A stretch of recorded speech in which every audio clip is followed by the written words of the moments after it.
안녕하세요. 저는 서울에 사는 평범한 60대 전업주부입니다. 남편은 은행에서 30년 넘게 일하다가 지점장으로 퇴직했고, 딸아이는 학생들을 가르치고 있어요. 부족함 없이 살았다고는 못해도 성실하게 일군 삶이라 나름 자부심을 가지고 살아왔습니다. 그런 제가 이렇게 사연을 보내게 될 줄은 꿈에도 몰랐어요. 평범하기만 하던 제 삶에 이런 이야깃거리가 생길 거라고는 예상 못했거든요. 그런데 딸 자식의 결혼을 준비하며 인간이 어디까지 뻔뻔해질 수 있는지, 욕심이 사람을 어디까지 망가뜨릴 수 있는지 똑똑히 보게 됐습니다. 솔직히 세상에 별의별 사람이 다 있다는 걸 머리로는 알고 있었지만 직접 겪어보기 전까지는 실감을 잘 못했어요. 그런데 사람에게 진저리 칠 수 있다는 걸 자식 결혼을 준비하며 처음으로 알게 됐습니다. 혹시 이 사연을 읽으신 분 중에 자녀 결혼을 앞두신 분이 계실지도 모르겠네요. 그런 분들에게 제 이야기가 조금이나마 도움이 되었으면 하는 마음으로 사연을 시작해 보겠습니다. 고등학교 국어교사인 딸아이가 결혼한다고 했을 때 저는 한참 동안 말을 잇지 못했어요. 엄마, 나 결혼하려고. 그때 저희는 거실 소파에 나란히 앉아 텔레비전을 보던 중이었죠. 딸아이가 불쑥 그 말을 꺼냈을 때 리모컨을 쥔 손이 멈췄습니다. 남편도 신문을 읽다 말고 눈을 동그랗게 뜬 채 딸을 바라보며 물었어요. 결혼? 누구랑? 같은 학교 선생님이야. 작년에 전근 와서 알게 됐어. 딸아이 볼이 발그레지는 걸 보니 정말 좋아하는 모양이었습니다. 32이면 요즘 세상에 늦은 나이도 아니지만 그래도 부모 입장에서는 마음이 쓰였어요.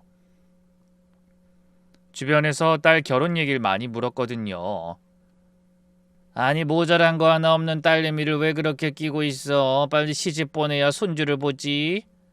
그런 말을 들을 때마다 웃어 넘겼지만 속으론 늘 마음이 불편했습니다. 어디 선짜리라도 알아봐야 하는 건지 고민도 됐죠. 그런데 자기가 알아서 좋은 사람을 찾아왔다니 당연히 반가울 수밖에요. 저는 기쁨과 궁금증이 반쯤 섞인 목소리로 물었습니다. 선생님이라고? 같은 학교? 응, 수학 가르쳐. 명문대 나왔고 사람이 참 똑똑하고 착실해. 딸이 남자친구 자랑하는 걸 보니 저도 모르게 입가에 미소가 걸렸습니다. 사람 사귈 때 무척 신중한 편인 딸이 칭찬할 정도면 나무랄 데가 없을 것 같았죠. 남편도 사윗감이 궁금한지 신문을 접으며 말했습니다. 언제 데려올 거냐? 그 집에는 인사 다녀왔니? 딸아이가 환하게 웃으며 대답했어요. 아니요, 그 사람이 우리 집에 먼저 오겠다고 해서 다음 주 토요일에 데려올게요. 아빠 그때 약속 없으시죠? 그 말에 남편이 얼른 고개를 끄덕였죠. 그리고 일주일 뒤 딸의 손을 잡고 한 청년이 저희 집으로 인사 왔습니다. 첫인상이 참 좋더군요. 키가 훤칠하고 이목구비도 반듯했어요. 무엇보다 예의가 참 바르더라고요. 요즘 젊은이 중에 그렇게 정중하게 인사하는 아이가 얼마나 될까 싶었습니다. 안녕하십니까 아버님 어머님, 김준혁이라고 합니다. 현관에 들어서자마자 허리를 90도로 숙여 인사하는 모습에 남편도 저도 고개를 끄덕였네요. 예비사위가 화과자 세트를 사왔더군요. 알록달록 예쁜 모양을 보니 절로 기분이 좋아졌어요. 저는 웃으며 거실로 차를 내와 소파에 앉아 이런저런 이야기를 나눴습니다. 어디 사는지, 부모님은 어떤 분인지, 왜 교사가 됐는지, 예비사위는 하나하나 성실하게 대답했어요. 어머니는 인천에서 횟집을 운영하십니다. 아버지는 일찍 돌아가셔서 어머니 혼자 저를 키우셨어요. 저는 고개를 끄덕이며 안타까운 표정으로 말했어요. 아유, 아버지가 일찍 돌아가셨구나. 어머님이 고생 많으셨겠네. 그 말을 듣고 나니 괜히 애잔한 마음이 들었습니다. 홀어머니 밑에서도 너무나 보기 좋고 훌륭하게 자란 것 같아 대견한 마음도 들었죠. 남편도 저와 같은 마음인지 이런 말을 꺼냈어요. 어머니가 참 대단하시네. 혼자 힘으로 아들내미를 이렇게 잘 키우셨으니. 남편의 말에 청년이 고개를 끄덕였습니다. 네, 새벽부터 밤 늦게까지 일하면서 절 열심히 뒷바라지 하셨어요. 제가 결혼해서 잘 사는 모습 보여드려야죠. 속까지 깊은 청년인 것 같아 마음이 흐뭇했습니다. 고개를 돌려보니 남편도 저를 보며 슬쩍 미소 짓는 게 괜찮은 것 같다는 신호 같더군요. 그날 저녁 청년이 돌아간 뒤 남편이 저를 보고 웃으며 말했습니다. 사람이 반듯하고 됨됨이가 괜찮은 것 같네. 더 두고 봐야 알겠지만 첫인상은 마음에 들어. 저도 같은 생각이었어요. 딸아이 눈이 높은 줄은 알았는데 역시 제 딸아이라는 생각이 들었습니다. 그렇지? 내가 보기에도 그래. 뭔가 눈빛도 맑은 것 같아. 생각이 바르니까 그게 눈에 나타나는 것 같기도 하고. 우리 딸이 누군데 어련히 알아서 잘 골랐겠어? 그때까지만 해도 남편과 저는 예비사위가 무척 흡족했어요. 딸이 좋은 사람을 찾아 행복하게 잘 살 거라고 확신했죠. 늦은 만큼 더 좋은 연분을 만났다고 생각했습니다. 하지만 순탄할 줄만 알았던 딸의 결혼이 꼬이기 시작한 건 예비 안사돈을 만나는 상견례 날부터였어요.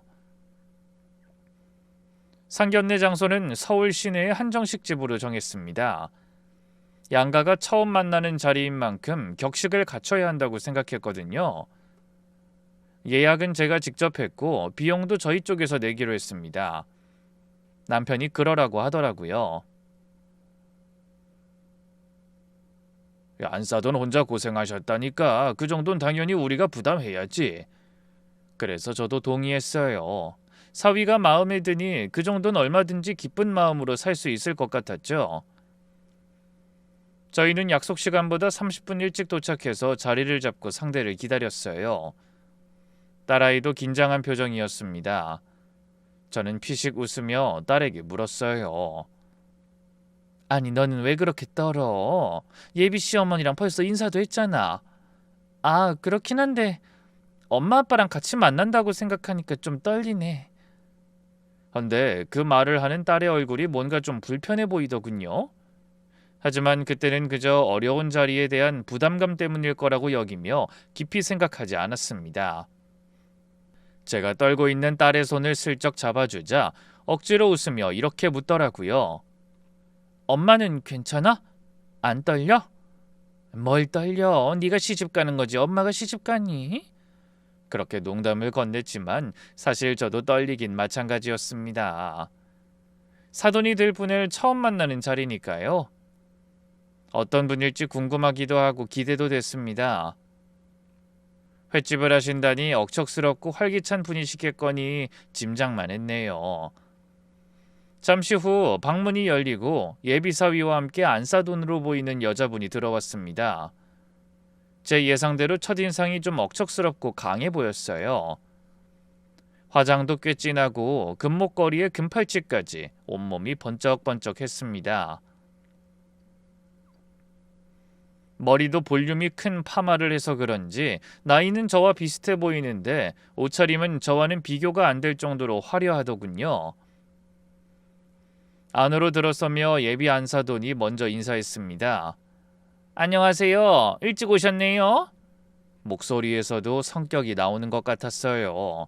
남들보다 크고 시원시원하더라고요. 그런 예비 사돈을 맡기 위해 남편이 자리에서 일어서며 인사했습니다. 아이고 사돈어른 반갑습니다. 서울까지 오시느라 힘드셨죠? 저도 따라 일어나 고개를 깊숙이 숙이며 예의를 갖춰 인사했습니다. 안사돈도 인사를 하고 자리에 앉으며 말했어요. 아유 역시 서울은 차가 많이 막히네요. 일찍 출발한다고 했는데 저희가 늦은 건 아니죠? 제가 웃으며 답했습니다. 네 그럼요. 저희가 일찍 나왔습니다. 멀리서 오시느라 고생하셨네요. 아유 고생은요 이 정도야 뭐. 안사돈이 손을 휘휘 저으며 자세를 고쳐 앉았어요. 그러더니 갑자기 묻지도 않은 자기 이야기를 쏟아내기 시작했습니다. 저 혼자 힘으로 이 아이 교사 만들었어요. 남편이 일찍 갔거든요. 준혁이가 중학생 때요. 그때부터 제가 혼자 아들 키우느라 정말 고생 많이 했습니다. 대뜸 그런 말부터 시작하더라고요. 저는 좀 당황했지만 고개를 끄덕이며 호응해줬습니다. 아, 그러셨군요. 대단하시네요. 솔직히 안쓰러운 마음도 들었어요. 남편 없이 혼자 아이를 키운다는 게 얼마나 힘든 일인지 저도 어느 정도 상상은 됐거든요.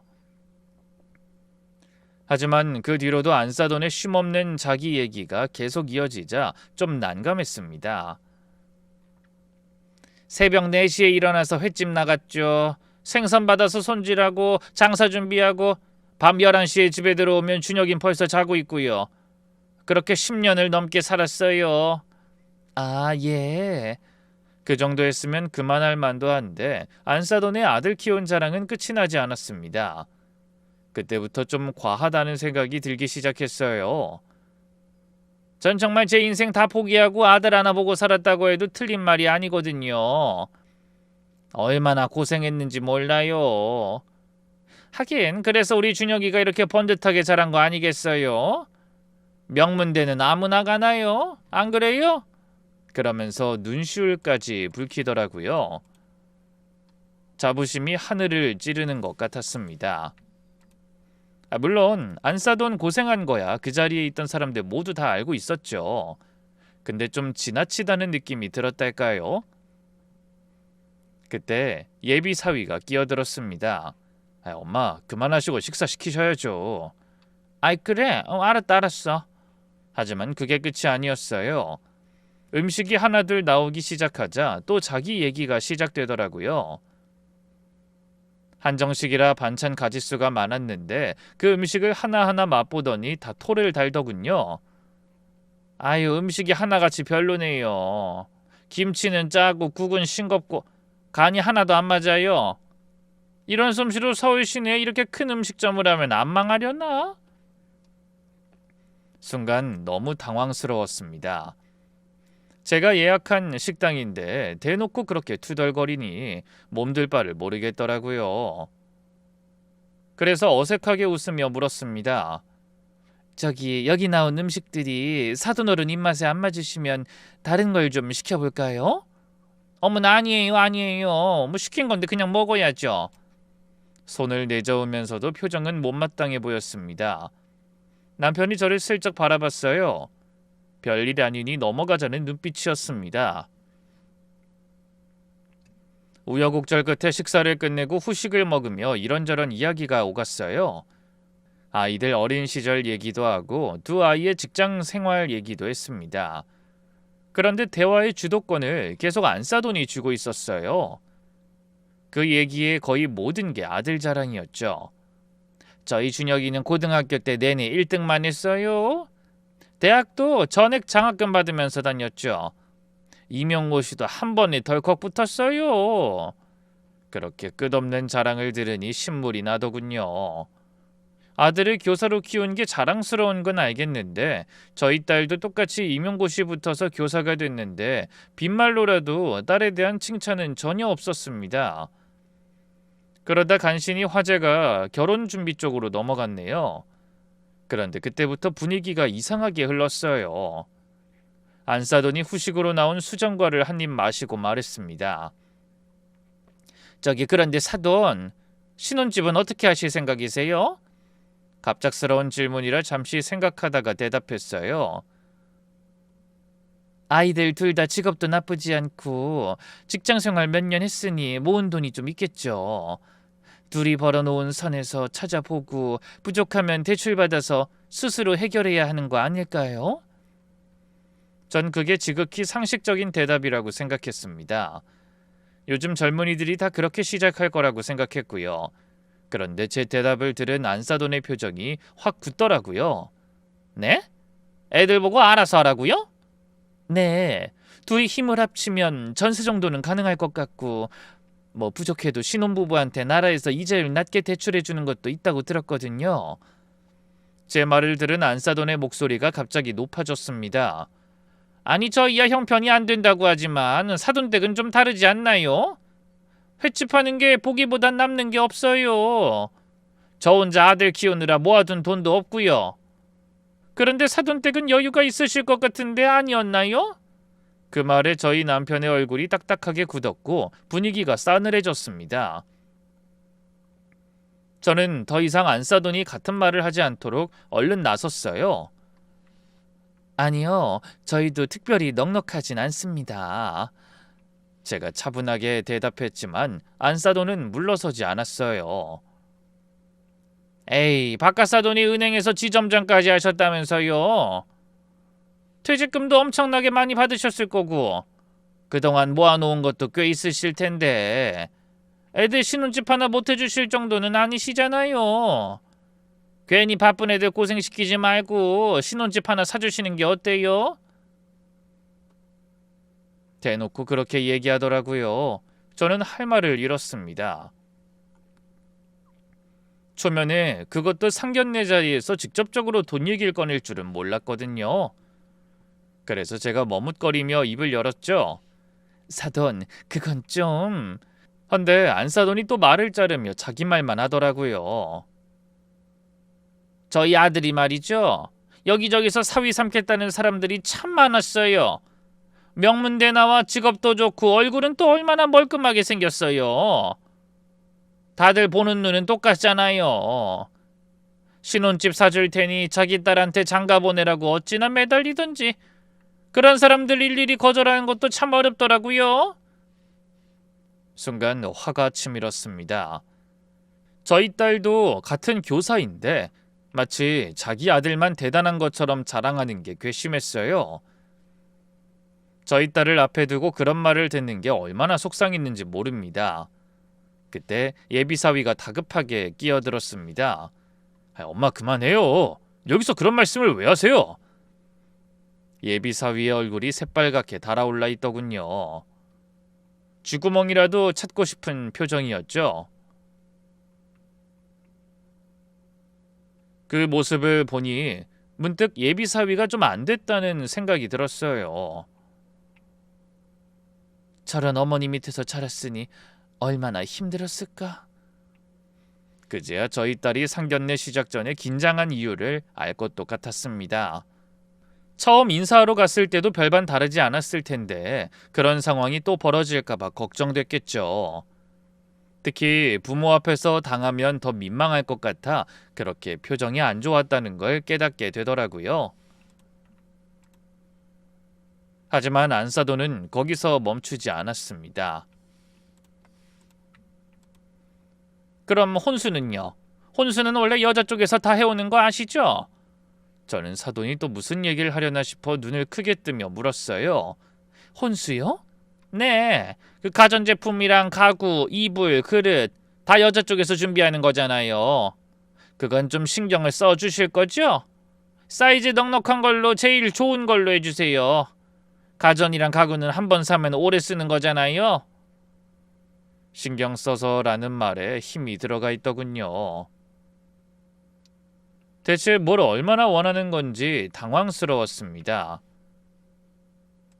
그쯤 되니 저도 계속 가만히 있으면 안 되겠다는 생각이 들어 좀 용기를 내봤어요. 여자가 혼수 다 한다는 것도 옛말 아닌가요? 그건 남자가 집을 해오니 여자가 혼수를 채우는 건데 요즘은 집도 같이 마련하니 살림도 양가에서 나눠서 준비하는 경우가 많던데요. 그런데 제 말을 들은 예비사돈의 얼굴이 일그러졌습니다. 아니 그건 평편이 비슷한 집안끼리 얘기죠. 저희처럼 넉넉하지 않은 집은 어쩌나요? 조금 더 있는 쪽에서 양보하고 이해를 좀 해주셔야죠. 제가 혼자 힘으로 아들을 이렇게 번듯하게 키워서 장가 보내는데 그 정도도 못 바라나요? 뻔뻔하다고는 생각했지만 그쯤 되니 어이가 없었습니다. 처음 만난 자리에서 그것도 대놓고 자기는 형편이 안 되니까 당신들이 다 해주라는 식으로 말하다니 저도 모르게 이를 악물게 되더군요. 그때 남편이 슬쩍 제 손을 잡았어요. 참으라는 신호였죠. 저는 가까스로 감정을 억누르며 깊이 숨을 들이쉬었습니다. 그러다 예비 사위를 바라보니 고개를 푹 숙이고 있더라고요. 창피해서 얼굴을 못 드는 것 같았어요. 준혁이는 참 마음에 드는데. 안타까운 마음에 절로 한숨이 나왔습니다.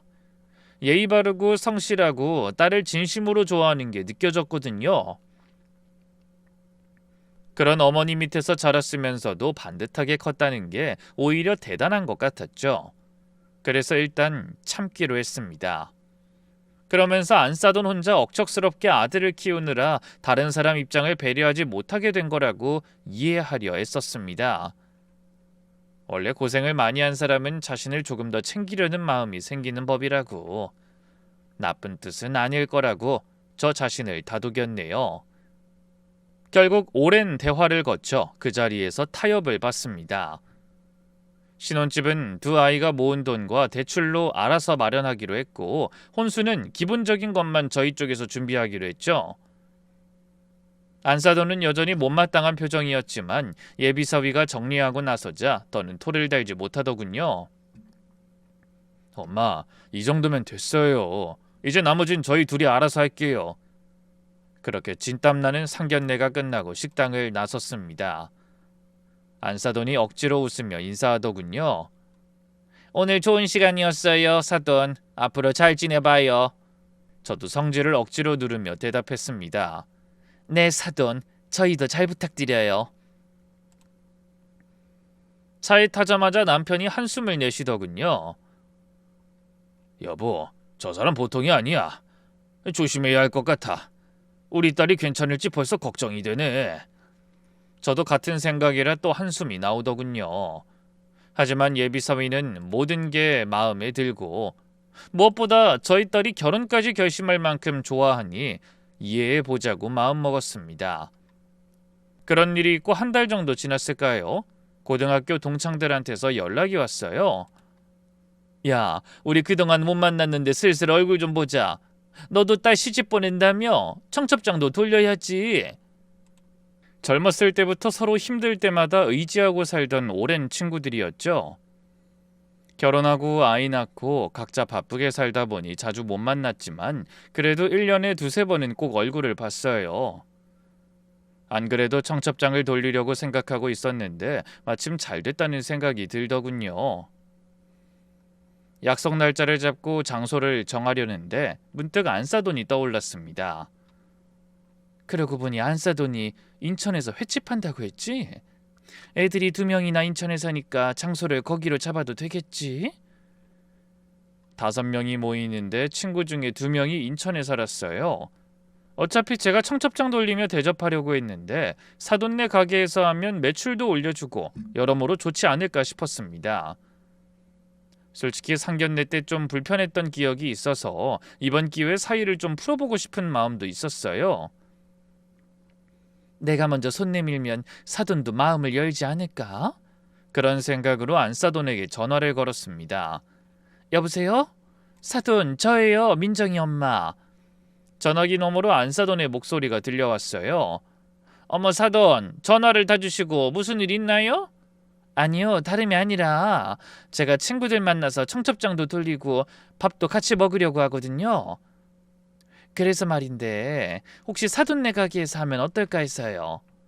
어머나, 정말요? 덤덤하던 안사돈의 목소리가 갑자기 밝아졌습니다. 제가 친구들 대접하는 자리거든요. 5명 예약 좀 부탁드려도 될까요? 사돈 식당 친구들한테 자랑도 좀 하고 싶어서요. 아이고, 당연하죠. 제가 특별히 신경 쓸게요. 날짜만 알려주세요. 제일 좋은 방으로 잡아 놓을게요. 전화 너머로 들리는 목소리가 무척 반가워하는 것 같았습니다. 저는 속으로 안도하며 생각했어요. 이 정도면 냉랭하던 사이도 좀 풀리겠지?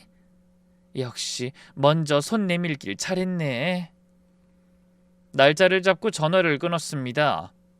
그때까지만 해도 저는 정말 순진하게 생각했어요. 그 일을 계기로 사돈지간이 좀 돈독해질 수 있을 거라고 생각했거든요. 하지만 그게 저 혼자만의 착각이었다는 걸 예약 당일이 되어서야 알게 됐습니다. 얼마 후 친구들과 약속한 날이 왔어요. 서울에 사는 친구 둘을 만나 셋이 함께 인천으로 향했죠. 서울에서 인천까지 차로 1시간 남짓 오랜만에 친구들과 수다 떨며 가는 길이 즐거웠습니다. 친구 중 한 명이 잔뜩 기대에 찬 목소리로 묻더군요. 야, 사돈네 횟집이 얼마나 맛있길래 거기까지 가는 거야? 사실 나도 아직 못 가봤어. 근데 바다 보면서 회 먹으면 좋을 것 같더라고. 이왕이면 사돈네 매상도 올려주고 그동안 매번 서울에서 만났으니 인천 사는 애들 배려도 한번 해주고 겸사겸사 좋을 것 같아서. 그래, 잘 생각했어. 아무래도 예비 사돈이 간다고 하면 더 신경 써주지 않겠니? 기대된다 얘. 친구들이 한껏 들뜬 목소리로 말했어요. 저도 괜히 마음이 설레었습니다. 사돈네 가게를 소개한다는 게 나름 뿌듯하더라고요. 잠시 후 인천에 사는 친구들까지 만나 횟집에 도착하고 보니 생각보다 꽤 규모가 있는 가게였어요. 바닷가 근처라 그런지 전망도 나쁘지 않았고요. 입구에 있는 커다란 수족관에서 싱싱한 물고기들이 헤엄치고 있더군요. 친구가 사돈네 식당을 쭉 둘러보며 말했어요. 우와, 여기 괜찮은데? 친구들이 감탄하자 저도 내심 뿌듯했습니다. 가게 안으로 들어서니 안사돈이 환하게 웃으며 맞아주더군요. 어서 오세요, 사돈. 멀리 오시느라 고생하셨네요. 친구분들도 어서 오세요. 저도 활짝 웃으며 인사했습니다. 사돈 가게가 참 좋네요. 생각보다 넓어서 깜짝 놀랐어요. 안사돈은 부끄럽다는 듯 손을 휘휘 저으며 대답하더군요. 아유, 별거 아니에요. 어서 이쪽으로 오세요. 제일 좋은 방으로 예약 잡아놨어요. 안사돈이 직접 앞장서서 안쪽 방으로 안내해줬습니다. 친구들도 웃으며 자기들끼리 조그맣게 속삭이는 게 들렸어요. 어머, 사장님이 참 친절하시네. 음식도 맛있을 것 같아. 그 말을 들으니 저도 기분이 좋았습니다. 상견례 때 느꼈던 불편함이 괜한 오해였나 싶기까지 했고요. 한데 방에 들어가 자리를 잡고 나자 저는 깜짝 놀랐어요. 저희가 주문도 하기 전인데 상다리가 휘어지게 음식이 나오기 시작했거든요. 넓은 상 위에 광어, 우럭, 전복회가 그득하게 차려졌어요. 그것만 해도 놀라운데 곧이어 커다란 대게가 붉은 빛을 뽐내며 들어오고 그 뒤로는 세상에 랍스터까지 나오더라고요. 직원들 뒤를 따라와 이것저것 챙겨주던 사돈에게 제가 눈을 크게 뜨며 물었습니다. 사돈, 이게 다 뭐예요? 제가 당황해서 묻자 안사돈이 뿌듯한 표정으로 말했어요. 아유, 뭘 그렇게 놀라세요. 사돈 친구분들 오셨는데 제가 신경 좀 썼죠. 자, 맛있게 드세요. 친구들도 입이 떡 벌어졌더군요. 우와, 이게 다 뭐야? 진수성찬이 따로 없네. 야, 너 사돈복 아주 제대로 받았다. 이런 대접을 받다니. 니 덕에 우리까지 이게 뭔 호강이니? 친구들이 저를 부러워하며 감탄했습니다. 저는 좀 당황스럽긴 했지만 감사한 마음에 연신 고개를 숙였어요. 아유, 사돈, 이렇게까지 안 하셔도 되는데. 정말 감사합니다. 안사돈이 별일 아니라는 듯 웃으며 방을 나갔습니다. 그 뒤로 저희는 청첩장을 돌리며 오랜만에 이런저런 이야기를 나눴어요. 자식 얘기, 남편 얘기, 건강 얘기, 끝이 없었죠. 그렇게 식사를 마치고 밖으로 나가 계산대로 향했습니다. 그런데 친구들과 얘기하느라 미처 직원이 내민 계산서를 제대로 보지 못하고 먼저 카드를 내밀었어요. 직원은 웃으며 카드를 받아들어 계산을 끝내고 영수증을 건네줬죠. 저는 무심코 영수증을 받아들고 금액을 확인하다 그만 뒤로 넘어갈 뻔했습니다. 눈을 의심할 정도의 금액이 찍혀 있었기 때문이죠. 300만 원? 저도 모르게 중얼거린 뒤 눈을 비비고 다시 봤어요. 하지만 영수증에 찍힌 금액은 분명히 300만 원이 맞았습니다. 아니 이게 뭐야? 저기요, 이거 뭐 잘못된 거 아닌가요? 제가 떨리는 목소리로 묻자 직원이 멀뚱히 저를 바라보며 말했어요. 네? 아닌데요. 손님 맞는데요. 아니 이게 300만 원이 맞다는 거예요? 그때 안사돈이 어디선가 나타났어요. 그런데 조금 전까지의 환한 웃음은 온데간데 없고 묘하게 굳은 표정이더라고요. 그러더니 아무것도 모르는 얼굴로 물었습니다. 사돈 왜 그러세요? 저는 더듬거리며 입을 열었죠. 사돈 이게 뭐예요? 300만 원이라뇨? 그런데 안사돈이 영수증을 힐끗 보더니 뭐가 문제냐는 듯 당당하게 대답했습니다. 왜요? 이 정도면 싸게 친 건데? 네? 뭐라고요? 아이 사돈 시세를 잘 모르시네요. 아까 그 대게가 얼마짜린지 아세요? 거기다 랍스터에 전복도 자연산이고 광어도 화로고 원래 그 정도 드셨으면 400만 원도 넘게 나와요. 그러더니 하나하나 단가를 줄줄이 읊더라고요. 제가 사돈이라고 엄청나게 깎아드린 거예요. 감사하셔야죠. 순간 당황하는 저를 보며 안사돈이 입가를 실룩거리는 게 보였습니다. 머릿속이 하얘지더군요. 이 여자가 신혼집이랑 혼수 문제로 상견례 때 앙심 품은 게 뻔히 보이네. 그때 못마땅히 하던 걸 이렇게 복수하려는 게 틀림없어. 그래서 주문도 하기 전에 자기가 마음대로 비싼 것들만 들여보낸 거야. 그 생각이 드니까 온몸에서 힘이 쭉 빠지더라고요. 하지만 친구들이 뒤에서 보고 있어 언성을 높이고 싸울 수도 창피를 당할 수도 없었습니다. 서울에 사는 친구들까지 제가 멀리 인천까지 데려온 건데 거기서 돈 때문에 사돈과 싸우는 모습은 도저히 보여줄 수가 없더라고요. 그래서 화를 참으며 뒤돌아섰죠. 그러자 안사돈이 따라 나와 웃으며 말했습니다. 사돈 다음에 또 오세요. 그땐 제가 오늘보다 몇 배 신경 써드릴게요. 저는 대답할 기운도 없어 그냥 고개를 돌리고 돌아섰네요. 너무 분해서 주먹진 손이 부들부들 떨렸어요. 그날 밤 저는 분한 마음에 잠까지 설쳐야 했습니다. 침대에 누워 천장을 바라보는데 어찌나 화가 나는지 눈물이 다 나더라고요. 300만 원이라니. 제 생전에 음식값으로 그런 큰 돈을 써본 적은 없었고 앞으로도 죽을 때까지 없을 거라고 확신했죠. 안사돈이 저를 똑바로 바라보며 비웃던 모습도 계속 머릿속에 맴돌았어요. 제가 왜 그런 봉변을 당해야 하는지 너무 기가 막혔습니다. 상견례 때는 예비 사위를 생각해서 그냥 꾹 참고 넘어갔지만 그때는 달랐어요. 도저히 그냥 곱게 넘어갈 수 있는 수준이 아니었죠. 그런 야비한 인간한테 이대로 당하고만 있을 순 없어. 그 후로 며칠이 지났지만 도저히 분이 가라앉지 않고 딸을 그대로 시집 보내면 안 될 것 같다는 생각이 강하게 들었어요. 얼마나 고민이 되던지 밥을 먹어도 맛을 모르겠고 텔레비전을 봐도 내용이 머리에 들어오지 않았습니다. 자꾸만 그날 일만 머릿속에서 맴돌았죠. 300만 원이라고 찍힌 영수증을 보고 친구들 앞에서 떨리는 손으로 카드를 받았던 그 순간이 계속 떠올랐습니다. 안사돈의 그 뻔뻔한 표정도요. 일부러 저를 골탕 먹이기 위해 예약을 반겼다는 생각에 치가 떨려서 잠을 이룰 수가 없었죠. 생각할수록 분하더라고요. 그러던 어느 날 저녁이었어요.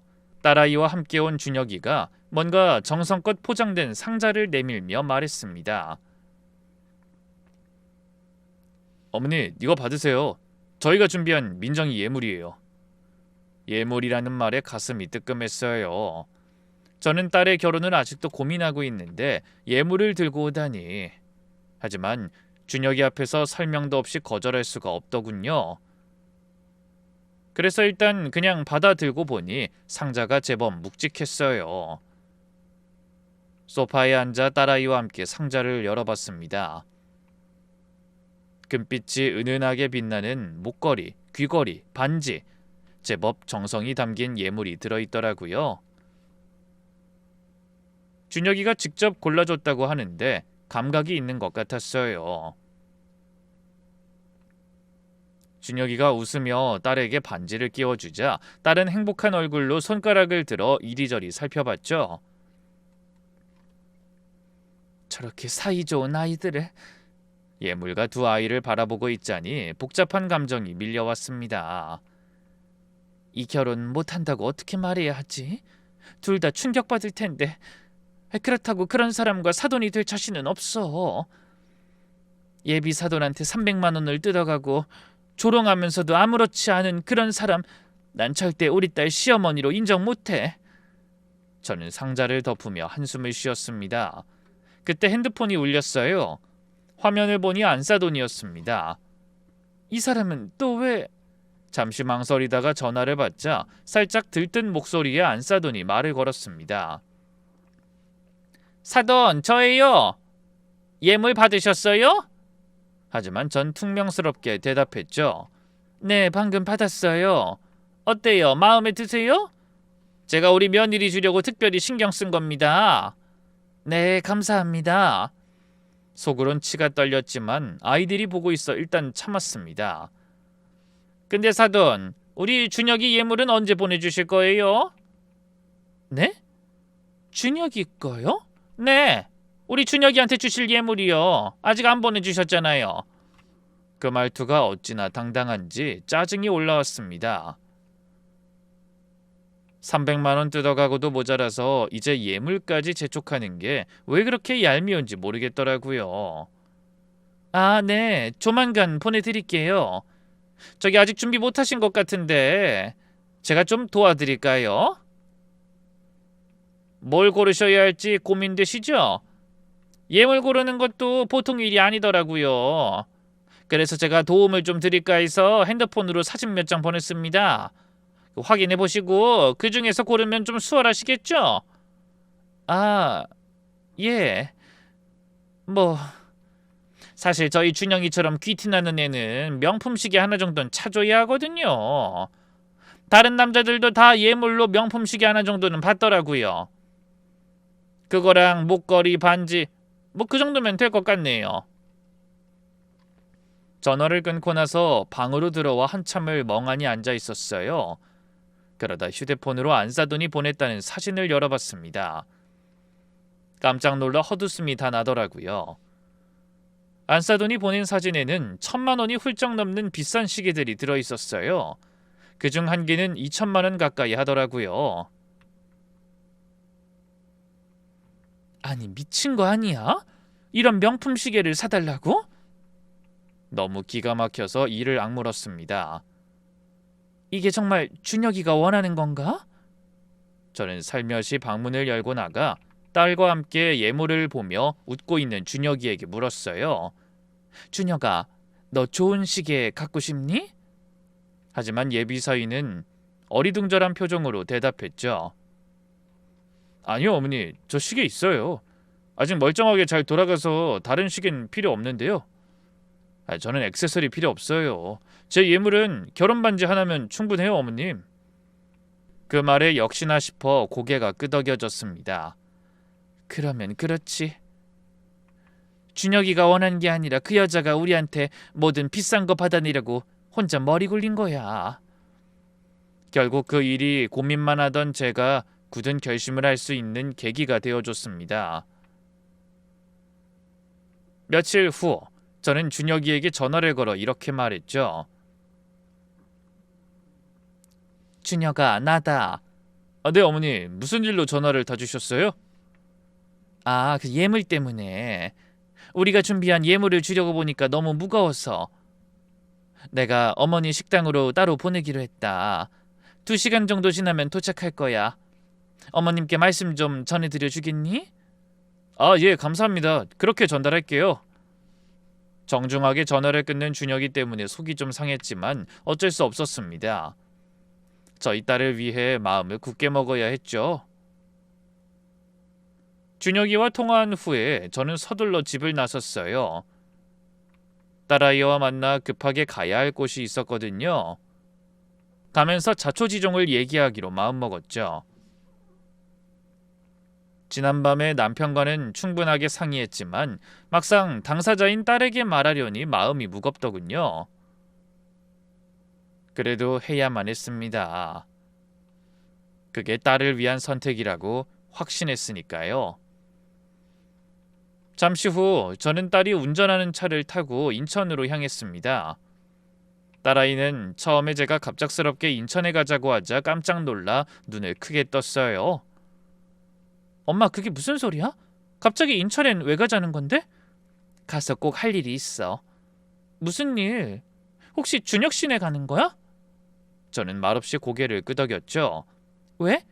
혹시 어머님이랑 무슨 일이 있었던 건 아니지? 그 말에 저는 할 수 없이 제가 얼마 전 안사돈의 횟집에서 겪었던 일을 전부 털어놨어요. 딸이 놀라서 입을 틀어막더군요. 믿을 수 없다는 표정이었지만 이내 한숨을 쉬며 고개를 끄덕였죠. 역시 이 결혼 안 되겠지, 엄마? 너 괜찮겠어? 준혁이를 그렇게 좋아하면서 너 때문에 정말 고민 많이 했어. 엄마, 사실은 나도 준혁 씨 어머니한테 첫인사 드린 그날부터 지금까지 계속 고민했어. 이게 맞는지 확신이 서지 않더라. 솔직히 자신이 없었어. 뭐? 아니, 그런데 왜... 딸은 눈물이 그렁그렁한 얼굴로 대답했죠. 준혁 씨가 좋았으니까. 나는 준혁 씨랑 결혼하는 거지 어머니랑 하는 게 아니라고 계속 나 자신을 설득했어. 근데 상견례에서도 그렇고 엄마 일도 그렇고 도저히 자신이 없어. 저는 딸의 손을 꼭 잡으며 말했습니다. 그래, 잘 생각했어. 길이 아니면 가질 말아야 하는 거야.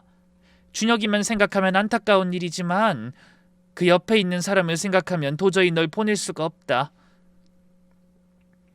그렇게 저는 그날 딸아이 역시 그 결혼을 고민하고 있었음을 알게 됐죠. 그 뒤로 한참 얘기를 나누고 감정을 추스른 딸은 천천히 인천의 횟집을 향해 차를 몰았습니다. 그리고 1시간 남짓 달려서 인천에 도착해 횟집으로 들어갔죠. 헌데 문 닫을 시간이 다가와서 그런지 실내에 손님이 하나도 없고 직원들도 보이지 않았어요. 준혁이 어머니 역시 자리를 비운 것 같더군요. 할 수 없이 딸과 저는 횟집 구석에 자리를 잡고 앉았습니다. 그런 저희의 테이블에는 곱게 포장된 예물 상자가 놓여 있었죠. 헌데 막상 거기까지 찾아가자 심장이 두근거리고 손에 땀이 났습니다. 딸아이도 긴장이 역력한 표정으로 고개를 숙이고 있었어요. 그때 저쪽 카운터 쪽에서 잔뜩 들뜬 안사돈의 목소리가 들려오더군요. 아까 준혁이한테 전화가 왔는데 사돈이 예물이 너무 무거워서 따로 보낸다고 했다네. 아니, 뭘 얼마나 대단한 걸 준비해서 그렇게 무거울까? 그 말에 직원이 눈을 빛내며 물었어요. 예물이니 금이겠죠? 그러자 준혁이 어머니가 확신에 찬 목소리로 답했습니다. 아이, 그럼 당연히 금이지. 아마 시계도 있을 거야. 내가 이왕이면 비싼 걸로 하라고 몇 개 골라서 사진 보내줬거든. 아무래도 내가 딱 찍어주니까 쪽팔려서라도 좋은 걸 보냈겠지. 안사돈이 킬킬거리며 웃는 소리를 들으니 속이 뒤집어지더라고요. 와, 사장님은 사돈 복도 많으시네요. 부자라면서요. 바깥사돈이 은행 지점장 출신이래. 퇴직금에 연금에 돈이 썩어 나겠지. 근데 있는 사람들이 더 한다고? 그 상견례 때 보니까 엄청 짜더라고. 신혼집도 안 해주고 혼수도 대충 때우려고 하고.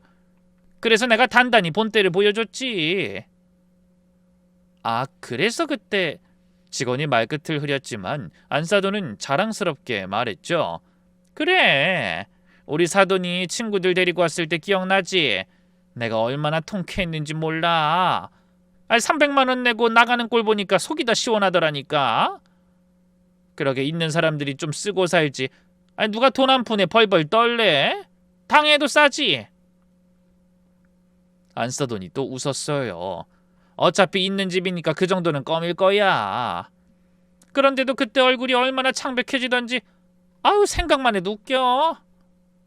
결국 저는 더 이상 참지 못하고 자리에서 벌떡 일어서서 예물상자를 들고 안사돈을 향해 천천히 걸어갔어요.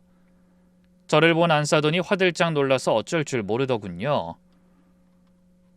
어머나 사돈, 아니 언제부터 거기 계셨어요? 하지만 전 동요하지 않고 제 할 말만 했습니다. 민정이랑 아까 도착했는데 아무도 안 계시길래 자리에 앉아서 좀 기다렸습니다. 아, 네. 근데 무슨 일로? 혹시 준혁이한테 들으셨나요? 예물을 따로 보내겠다고 했는데. 그러자 안사돈의 얼굴이 갑자기 환해지며 반색했어요. 어머나, 그걸 따로 전해주러 직접 오신 거예요? 아유, 고생이 많으셨겠네요. 아닙니다. 얼굴 뵙고 드려야 저도 마음이 편하죠. 여기 있으니 한번 열어보세요. 상자를 받아드는 준혁이 어머니의 얼굴에 한박웃음이 피었습니다. 그리고 기대에 찬 얼굴로 예물 상자를 열었죠. 순간 설렘 가득하던 안사돈의 얼굴이 돌처럼 굳었어요. 뭐야 이게? 상자 안에는 며칠 전 준혁이가 가져왔던 예물이 고스란히 들어있었습니다. 목걸이, 귀걸이, 반지 하나도 빠짐없이요. 아니 이건 우리가 보낸 거잖아요. 실망감으로 화가 잔뜩 난 준혁이 어머니가 저를 향해 도끼 눈으로 외쳤습니다. 아니 지금 장난합니까? 뭐 하자는 거예요?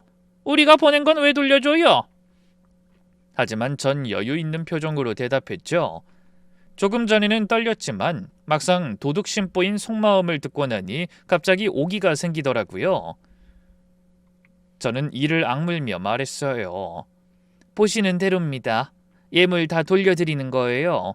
저희는 그걸 받을 이유가 없거든요. 안사돈의 얼굴이 새하얘졌다가 순식간에 시뻘겋게 변했습니다. 뭐요? 그게 대체 무슨... 그때 제가 결정적인 한마디를 내뱉었죠. 이 결혼 못한다는 얘기입니다. 우리 딸 절대 이런 집구석에 시집 보낼 수 없으니 이 혼담은 없던 걸로 하죠. 제 말을 들은 안사돈의 얼굴이 일그러지더니 씩씩거리며 말했습니다. 하! 이게 무슨 똥배짱입니까? 설마 그때 밥값으로 300만 원 쓰게 했다고 그것 때문에 이러시는 겁니까? 쪼잔하게 왜 이래요? 제가 분명히 말했잖아요. 깎아준 거라고. 하! 어떻게 그렇게 당당하죠? 그게 정상적인 음식이었어도 300만 원이라면 기절하고도 남을 일인데 우리한테 준 건 쓰레기였잖아. 제가 이를 갈며 소리치자 안사돈의 얼굴이 사색이 되었습니다. 아니 쓰레기라니 어떻게 남의 음식을 그런 식으로 말합니까? 너무한 거 아니에요? 안사돈의 오리발에 제가 콧방귀를 끼며 말했어요. 멀쩡한 음식이요? 과연 그럴까요? 그렇게 당당하면 이거 한번 들어보실래요? 그러고는 핸드폰을 꺼내 재생 버튼을 눌렀죠. 곧 가게 안에 간사하게 웃는 안사돈의 웃음소리와 교활한 목소리가 울려 퍼졌습니다. 내 예비 사돈 있는 방 알지? 다른 손님들 먹다 남은 거 절대 버리지 말고 다 모아서 그 방에 들여보내. 녹음된 자신의 목소리를 들은 안사돈의 얼굴이 흑빛으로 변했어요. 하지만 거기서 끝이 아니었죠. 아까 유통기한 지나서 버리려고 한 소스랑 반찬들도 다 저 방으로 보내. 그런 안사돈의 말에 종업원이 걱정하는 소리가 들렸어요. 사장님, 그러다 손님들 탈이라도 나면 큰일인데. 아예 일은 무슨 상관없으니까 얼른 들여보내라고. 사장이 하라면 하는 거지 뭔 말이 많아. 그리고 음식값은 무조건 내가 받으라는 대로 받아. 돈도 있는 것들이 딸을 공짜로 치우려고 하니 이렇게라도 좀 받아내야지 속이 후련하지. 아우 있는 것들이 더하다니까. 그래도 사장님 300만 원은 너무 심한 것 같아요. 왜? 이 정도면 싸게 치는 건데? 심하긴 뭐가 심하다고 그래? 그 말을 끝으로 녹음이 끝났습니다. 안사돈이 어쩔 줄 모르는 게 보였어요. 이게 어디서... 저는 담담하게 말했습니다. 그날 제 친구 중 하나가 화장실 갔다가 주방 앞에서 다 들었어요. 이렇게 휴대폰으로 녹음까지 해서 저한테 보내줬고요. 그날 저랑 친구들은 음식에 손도 못 대고 얘기만 하다 나와 중국집에 가서 밥 먹었어요. 친구들 앞에서 그런 모욕과 망신을 당한 건 내 평생에 처음이었다고요. 그때 제 딸아이가 앞으로 나서더니 떨리는 목소리로 말했습니다. 아주머니, 남이 먹다 남긴 음식에 유통기한 지난 것까지 저희 엄마랑 친구들한테 드리고 돈을 300만 원이나 받았죠? 딸의 말에 안사돈이 버럭 소리를 지르더군요. 아주머니? 아니 얘가 막 나가네? 내가 누군지 잊은 거야? 너랑 결혼할... 하지만 딸은 고개를 절레절레 흔들며 외쳤어요. 아니요, 저희 결혼 안 합니다. 저희 엄마가 분명히 말씀드렸잖아요.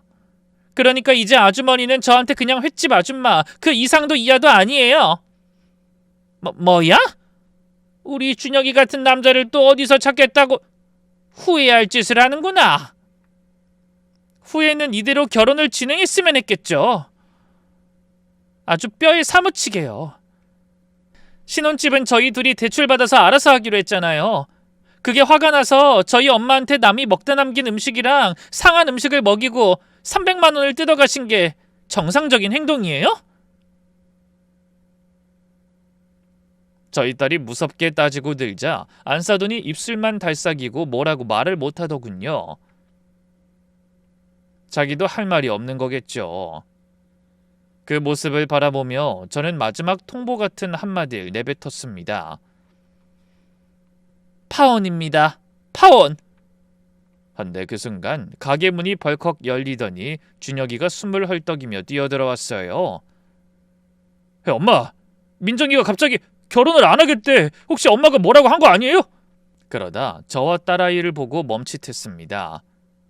딸이 인천으로 출발하기 전 준혁이에게 파혼을 통보하고 연락을 받지 않았거든요. 민정아, 여기 있었던 거야? 근데 이게 무슨 상황이야? 그런데 뭔가 일이 불리하게 돌아간다고 느꼈는지 갑자기 안사돈이 다급하게 자기 아들에게 달려갔습니다. 준혁아, 민정이랑 안사돈이 무슨 오해를 한 모양이야. 엄마 말 좀 들어봐. 무슨 오해요? 하지만 전 그때를 놓치지 않고 다시 핸드폰을 들었습니다. 준혁아, 이거 한번 들어볼래? 그러고는 재생 버튼을 누르자 녹음 파일이 흘러나왔어요. 그 소리를 듣던 준혁이의 얼굴이 점점 창백해졌습니다. 그리고 녹음이 끝날 때까지 한마디도 못하고 서 있더라고요. 엄마, 이게 진짜야? 하지만 안사돈은 고개를 저었습니다. 아니야, 이건 오해야. 엄마가 그런 게 아니라... 아니긴 뭐가 아니야. 내가 엄마 목소리를 몰라? 준혁이가 소리치자 안사돈이 움찔하더니 고개를 떨궜습니다. 그건 엄마가 너무 섭섭하고 사돈이 야속해서... 하지만 준혁인 자기 엄마의 말을 듣지 않고 제 앞에 무릎을 꿇었어요. 어머니, 그 엄마가 그런 짓을 했는지 정말 몰랐습니다. 죄송합니다. 정말 죄송합니다. 그러면서 이마가 바닥에 닿도록 절을 했어요. 눈물이 바닥으로 뚝뚝 떨어지더라고요. 제발 한 번만 기회를 주세요. 제가 어떻게든 엄마가 사과하시게 할게요. 제발. 하지만 저희 딸아이가 떨리는 목소리로 이렇게 말했죠. 오빠, 뭘 해도 우리는 이제 안 돼. 난 저런 시어머니 모실 자신 없어. 미안해. 민정아, 나도 오빠 많이 좋아했어. 근데 우린 여기까지인 것 같아. 그리고 돌아섰어요. 전 그런 딸아이를 따라갔죠. 그때 준혁이가 벌떡 일어나 자기 어머니에게 다가가는 게 보였습니다. 엄마, 도대체 무슨 짓을 한 거야? 이제 어쩔 거야. 난 민정이 없으면 안 되는데 어떻게 하라고? 준혁아, 엄마가 잘못했어. 엄마가 정신이 나갔었어. 제발 엄마 얘기 좀 들어봐. 그날 돌아서는 저희 딸에게 준혁이가 매달리고 준혁이의 엄마는 자기 아들에게 매달렸습니다. 하지만 딸은 조금도 흔들리지 않고 남자를 뿌리치고 그곳을 떠났죠. 그런 일이 있고 반년이 지난 어느 날 현관 초인종이 울려 나가보니 준혁이 어머니가 서 있더라고요. 저는 깜짝 놀랐습니다. 불과 몇 달 전과는 완전히 다르게 초췌한 모습이었거든요. 예전에 그 화려한 모습은 온데간데 없고 화장기 없는 얼굴에 머리도 헝클어지고 눈은 퀭하게 들어가 있었어요. 사돈, 그런 모습으로 찾아와 갑자기 제 앞에서 무너지듯 주저앉았습니다. 사돈, 제발 마음 좀 돌려주세요. 제가 잘못했어요. 제가 미쳤었어요. 우리 준혁이가 저를 안 보겠다면서 연을 끊겠다고 하더니 섬으로 전근을 신청해서 가버렸어요. 제가 아들 하나 보고 산 거 아시잖아요. 전 정말 아들 없으면 못 삽니다. 제발 저 좀 살려주세요. 제발요. 저는 한참을 그 모습을 내려다보다 뒤돌아서며 말했어요. 우리 딸은 이미 정리 다 끝났습니다. 무슨 수를 써도 이제 소용없으니 돌아가세요. 그러고는 문을 닫아버렸죠. 문 밖에서 한참 동안 여자의 처절한 울음소리가 들렸지만 저는 다시 문을 열지 않았습니다. 그런데 그런 일이 있고 또 몇 달이 지나서 인천에 사는 제 친구에게서 전화가 왔어요. 야, 그 횟집 있잖아. 너 사돈 될 뻔한 그 여자가 하는 거기. 왜? 거기 결국 문 닫았더라? 뭐? 문을 닫았다고? 응, 구청 위생점검에 걸려서 영업정지 먹었다. 다시 문 열었는데 손님이 또 끊긴 거지. 횟집 같은 데야말로 진짜 위생에 예민한 곳이잖아. 그래서 그 사장 요즘 완전 폐인이 됐다더라. 아들한테도 버림받고 가게도 망하고. 내가 그 근처 지나가다가 폐업했길래 옆 가게 물어봤거든. 그러게 인간이 마음을 곱게 써야지. 전화를 끊고 제가 한참 동안 창밖을 바라보고 있자 남편이 다가와 어깨를 두드리며 물었죠. 뭔 전화였는데 그렇게 넋을 놓고 있어? 아, 그 준혁이네 횟집 결국 문 닫았대. 그래? 뭐 당연한 결과지. 그런 집안이랑 사돈 안 맺어서 천만다행이야. 우리 딸만 엄청나게 고생할 뻔했어. 저도 고개를 끄덕였습니다.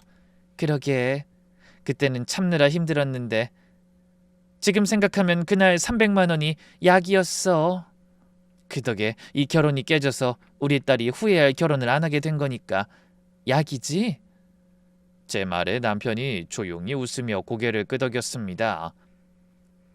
몇 달 전까지 방황하고 마음을 못 잡던 딸도 이제는 많이 안정된 모습을 보여주고 있어요.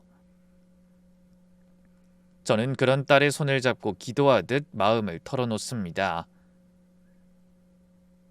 민정아, 네가 행복해지는 게 엄마 아빠 소원인 거 알지? 나쁜 일이 지나면 반드시 좋은 일도 찾아오기 마련이야. 옛일은 다 잊고 다시 좋은 인연 찾아오길 기다려보자. 응, 엄마. 나 이번엔 꼭 남자 말고 그 주변에 있는 가족이 어떤지도 신중하게 살펴보고 결혼할 거야. 결혼이 두 사람만 좋다고 되는 일이 아니라는 걸 이번에 뼈저리게 깨달았거든. 그러면서 조용히 웃더군요. 그런 딸을 보면 아직도 가슴 한구석이 저릿한 기분이지만 그래도 다시 일어서려는 딸의 곁에서 힘이 되어줄 수 있음에 감사합니다. 부디 여러분도 저희 딸이 과거의 슬픈 기억에서 벗어나 다시 행복한 미래를 꿈꿀 수 있도록 많은 응원 보내주시겠어요? 그럼 추운 날씨에 감기 조심하시고 오늘도 행복과 기쁨으로 가득 찬 하루 보내시길 바랍니다. 감사합니다.